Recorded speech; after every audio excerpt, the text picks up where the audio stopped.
ततो युद्धपरिश्रान्तं समरे चिन्तया स्थितं रावणं चाग्रतो दृष्ट्वा युद्धाय समुपस्थितं दैवतैश्च समागम्य द्रष्टुमभ्यागतोरणम् उपागम्य ब्रवीद्रामम् अगस्त्यो भगवान् ऋषिः राम राम महाबाहो शृणु गुह्यं सनातनम् येन सर्वा नरीन् वत्स समरे विजयिष्यसि आदित्यहृदयं पुण्यं सर्वशत्रुविनाशनम् जयावहं जपेन्नित्यमक्षयं परमं शिवम् सर्वमङ्गलमाङ्गल्यं सर्वपापप्रणाशनं चिन्ताशोकप्रशमनम् आयुर्वर्धनमुत्तमम् रश्मिमन्तं समुद्यन्तं देवासुरनमस्कृतं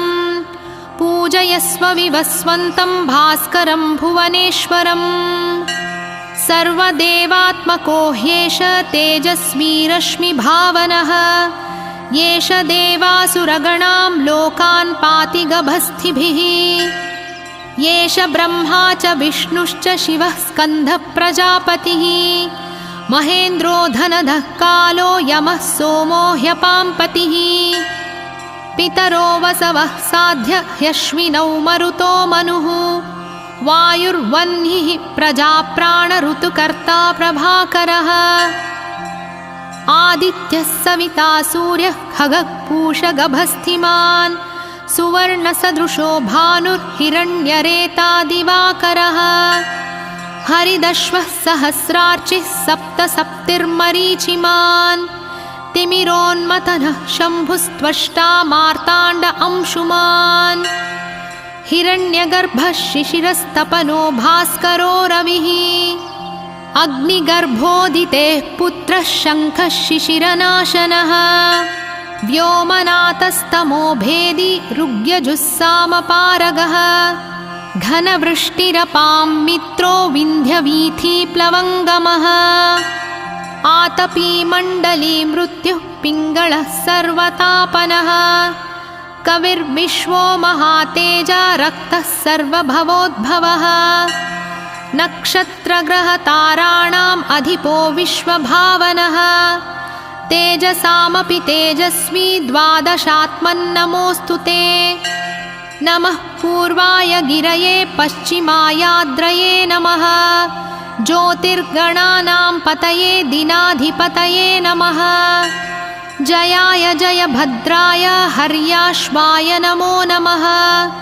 नमो नमः सहस्रांशो आदित्याय नमो नमः नम उग्राय वीराय सारंगाय नमो नमः नमः पद्मप्रबोधाय मार्ताण्डाय नमो नमः ब्रह्मेशानच्युतेशाय सूर्यायादित्यवर्चसे भास्वते सर्वभक्षाय रौद्राय वपुषे नमः तमोघ्नाय हिमघ्नाय शत्रुघ्नाय मितात्मने कृतघ्नघ्नाय देवाय ज्योतिषां पतये नमः तप्तचामीकराभाय वह्नये विश्वकर्मणे नमस्तमोभिनिघ्नाय रुचये लोकसाक्षिणे नाशयत्येष वैभूतं तदेव सृजति प्रभुः पायत्येष तपत्येष वर्षत्येष गभस्थिभिः येष सुप्तेषु जागर्ति भूतेषु परिनिष्ठितः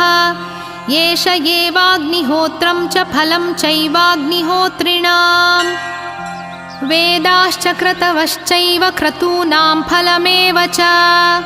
यानि कृत्यानि लोकेषु सर्व एष रविः प्रभुः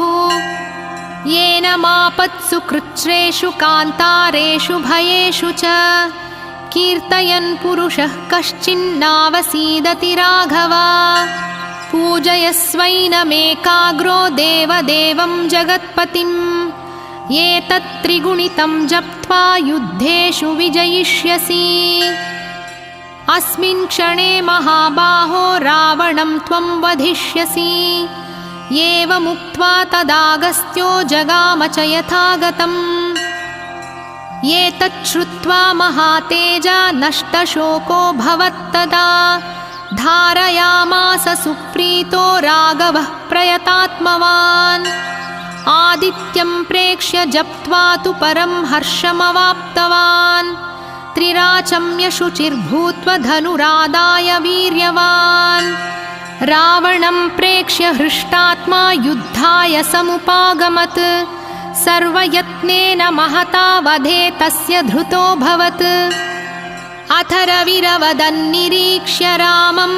मुदितमनाः परमं प्रहृष्यमाणः निशिचरपतिसंक्षयं विदित्वा सुरगणमध्यगतो वचस्त्वरेति इति आदित्यहृदयं सम्पूर्णम्।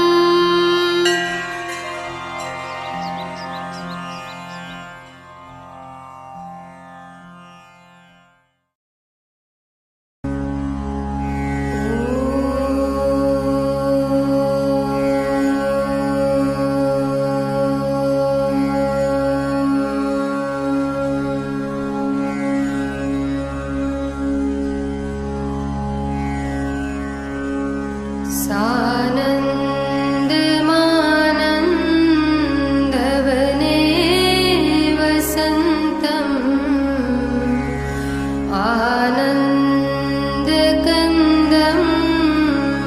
अतपापवृन्दम्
पापवृन्दं